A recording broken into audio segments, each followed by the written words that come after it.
अस्सलाम वालेकुम, मैं हूं हमास सोहेल। आज एक बार फिर एक अहम मौजू के साथ आपकी खिदमत में हाजिर हूं। कोरोना वायरस आने के बाद हमारी इंपोर्ट और एक्सपोर्ट रुक गई थी। पोर्ट्स ने काम बंद कर दिया था। तो जबकि अब पोर्ट से पाबंदियां हट रही हैं, दोबारा सब रूटीन में आ रहे हैं, इंपोर्ट और एक्सपोर्ट का काम दोबारा से रूटीन में आ रहा है, तो क्या अब भी वो पाबंदियां हमारे माशरे में इफेक्टेड हैं? अब भी ग्लोबलाइजेशन इफेक्टेड है? और वो पाबंदियों का असर अब हमारी ज़िंदगी में क्या है और आने वाले वक्त में ये किस तरीके से असरअंदाज होगी? तो आज इसी मौजू को डिस्कस करेंगे, देखेंगे कौन कौन सी ऐसी चीज़ें हैं जिन पर हमें गौर फिक्र करने की ज़रूरत है। लेकिन आज ये हम अकेले नहीं करेंगे, हमारे साथ हमारे मौजूद मेहमान काशिफ अली, जो कि एक सप्लाई चेन एनालिस्ट भी हैं, वो हमारे साथ आज मौजूद होंगे। आज हम उनसे पूछेंगे कि उनकी क्या राय है इस बारे में, वो क्या सोचते हैं और वो हमें क्या मशवरा देते हैं, और उनके नज़दीक कौन से ऐसे मौजू हैं जिन पे हमें गौर फिक्र की ज़रूरत है। तो जी हाँ, आज हम वेलकम करते हैं काशिफ अली को हमारे चैनल पे। अस्सलाम वालेकुम काशिफ अली।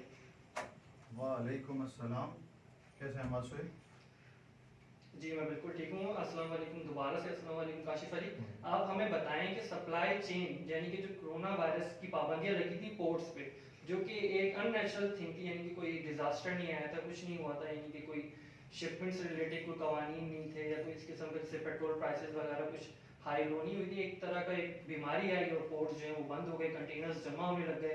तो ये हमारे माशरे में जबकि अब पाबंदियां हट रही हैं, तो ये किस तरीके से इफेक्ट करेगा? क्या इतनी आसानी से दोबारा से सारा काम शुरू हो जाएगा? तो इस बारे में हमें बताएं। बिल्कुल हमारे देखें, जब देखें इसमें बहुत सारी चीज़ें एक साथ इन्वॉल्व हो जाती हैं। एक ही पूरा एक एक साइक्लिक इफेक्ट इसका होता है कि जब आपके पास जब आपने पोर्ट्स बंद किए थे स्टार्टिंग में, तो उस वक्त आपके पास इतना प्रेशर पोर्ट्स पे नहीं था। लेकिन क्योंकि पोर्ट्स एक लॉन्ग ड्यूरेशन के लिए बंद हो गए, जो चीज़ें जहाँ पे थी, जितने बड़े पोर्ट्स थे वो सारे एक साथ जो है वो फंक्शन करना बंद कर गए। सब जगह पे एक वैक्यूम क्रिएट हो गया। लेकिन फिर अचानक से आपकी लोकल इंडस्ट्रीज़ ने काम करना शुरू कर दिया जो कि प्रोडक्ट्स मैन्युफैक्चर करती हैं। तो फिर वो चीज़ स्टार्ट हो गई। अब जब वो चीज़ें सारी स्टार्ट हो गई दोबारा से, तो फिर जब प्रोडक्शन स्टार्ट हो गई तो और भी ज़्यादा प्रेशर बढ़ने लगा पोर्ट्स के ऊपर, और जिसकी वजह से कंटेनर्स की शॉर्टेज हो गई, फ्रेट रेट्स हाई हो गए, और बाकी तीन चार इस तरह के जो इंसिडेंट, जैसे कि स्विस कनाल का एक जो इंसिडेंट हुआ, उसके बाद फिर आपके जो है कराची पोर्ट पे, कराची से सी व्यू पे एक शिप आपका यहाँ पे हैक हो गया। इस तरह के तीन चार और इंसिडेंट हुए जिन्होंने एक और ज़्यादा एक इशू जो है वो बना दिया। और उसके बाद सितंबर में आपका एक जो है वो समुद्री तूफान भी आने वाला था, जिसकी वजह से आपके दुनिया के दो बड़े तो जी पोर्ट्स हाँ हैं काशिफ अली, अगर जिनको आसान शिंक आए। अंदाजों में आपसे पूछा जाए, अगर आसान तरीके से आपसे पूछा जाए, तो क्या ये पाबंदियां हटने के बाद भी जो है, अगर आप सादे अल्फाजों में हमारे व्यूअर्स को आप बता सकें कि क्या।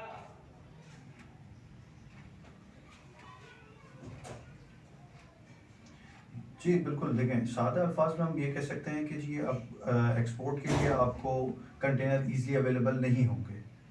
क्यों? क्योंकि आपके जो 80% 70% जो आपके कंटेनर्स हैं वो आपके जी इन बिल्कुल। सीज हैं, या वो वेट कर रहे हैं किसी ना किसी पोर्ट पे कि उनको बर्थिंग की प्लेस मिले और वो अपने कंटेनर्स को ऑफलोड करें, और फिर वहाँ से दूसरा रॉ मटेरियल या दूसरा गुड्स जो है वो अपने ऊपर जी लोड हाँ करके काशिफ वहाँ अली, से फिर जैसा कि आप अपने मुझे इस बात में थोड़ा ऑन द और ट्रैक गौर निकलें। डालें कि जो अमेजोन हमारे मुल्क में आ रहा है, जो हमारी इंपोर्ट और एक्सपोर्ट से रिलेटेड जो काम है, तो क्या सारी हमारी इंपोर्ट भी इफेक्ट होगी या एक्सपोर्ट इफेक्ट होगी? जो हम माल भेजते हैं वो इफेक्ट होगा या खाली इंपोर्ट भी इफेक्ट होगी? दोनों इफेक्ट होगी या एक इफेक्ट होगा कोई?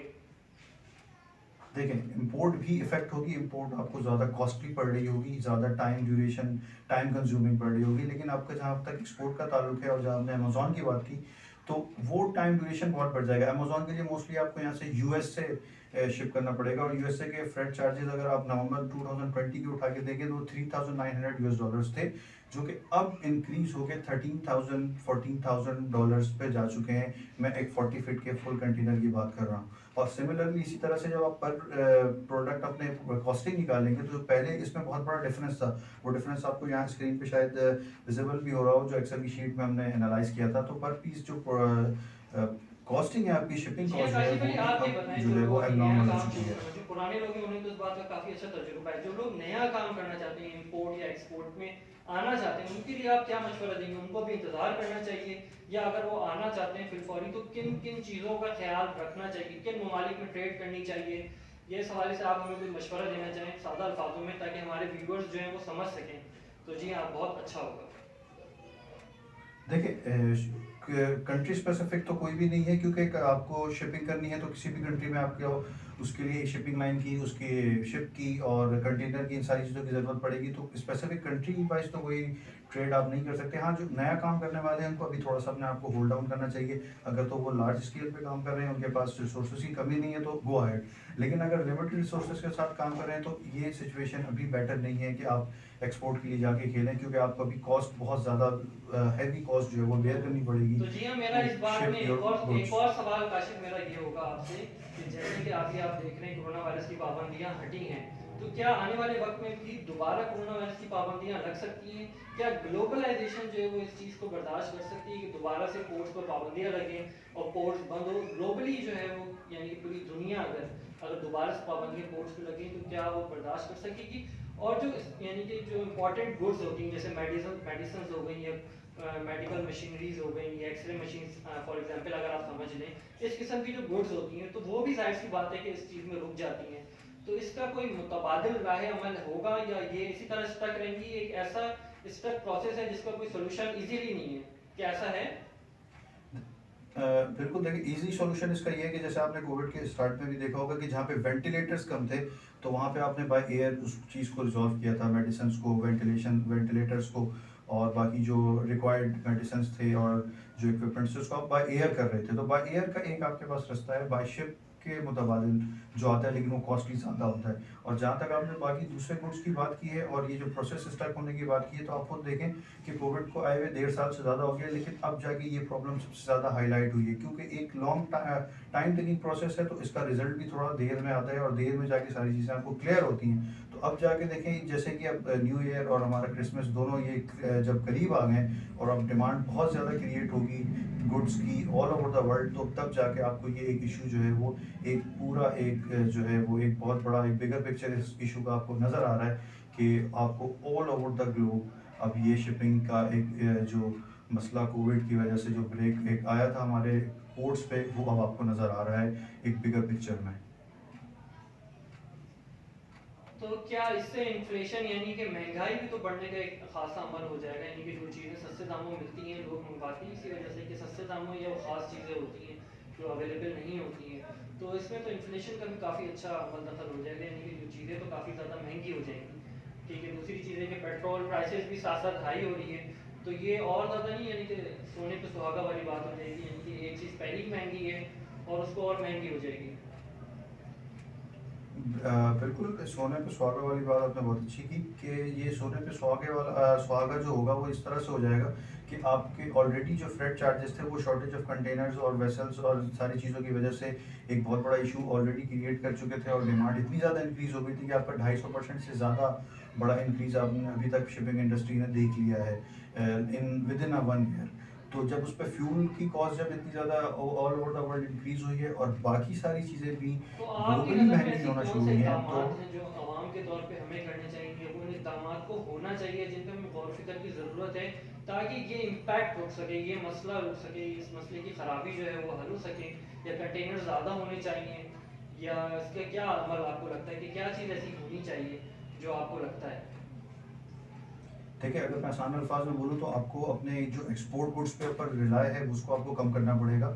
और अब वो बहुत कोई मुश्किल काम नहीं है ना इस टेक्नोलॉजी वाले दौर में, क्योंकि जब इतनी टेक्नोलॉजी एडवांस हो चुकी है और आप बीइंग अ नेशन आपने इतनी सारी टेक्नोलॉजीज़ को डेवलप खुद भी कर लिया है, तो क्यों ना आप एक्सपोर्ट गुड्स के को जो है उस लेवल का गुड आप अपने पास मैन्युफैक्चर करें, अपने लोकल मार्केट को मोटिवेट करें, वहाँ पे इन्वेस्टमेंट्स करें, ताकि क्योंकि कंटेनर नंबर ऑफ कंटेनर्स बढ़ा लेना एक कोई सोल्यूशन नहीं है, या नंबर ऑफ पोर्ट्स को हम इंक्रीज़ कर लें तो ये रिजॉल्व हो जाएगा। क्योंकि कोविड के अलावा भी बहुत सारे जो है डिज़ास्टर अब तक शिपिंग लाइन ने देख लिए हैं और ये चीज़ समझ में आ गई है कि ये चीज़ सिर्फ कंटेनर्स नंबर ऑफ कंटेनर्स बढ़ा देने से जो है वो सॉल्व हमारे पास नहीं होगी।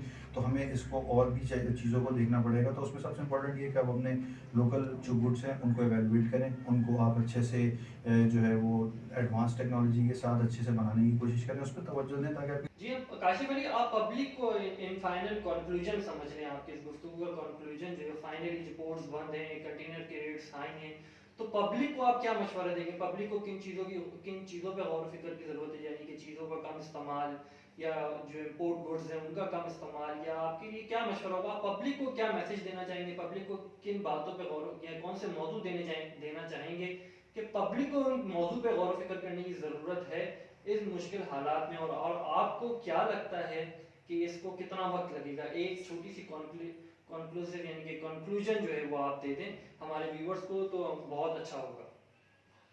हाँ जी, 2 वर्ड्स में आपको मैं समराइज़ इस तरह से कर देता हूँ कि choose wisely and think strategically, क्योंकि आपकी स्ट्रेटजी ही इस वक्त आपको मेक और ब्रेक की सिचुएशन में लेके जा सकती है। Thank you. जी बहुत बहुत शुक्रिया काशिफ अली। फिल वक्त के लिए इतना ही। अपनी दुआओं में इस फ़कीर को और हमारे मेहमान काशिफ अली को ज़रूर याद रखिएगा, हमें दुआओं में याद रखें। फिल वक्त के लिए इतना ही। आने वाले वक्त में इस मौजू को और डीपली डिस्कस करेंगे। फिल वक्त के लिए इतना ही। खुदा हाफिज़ व नासिर फ़ी अमानिल्लाह।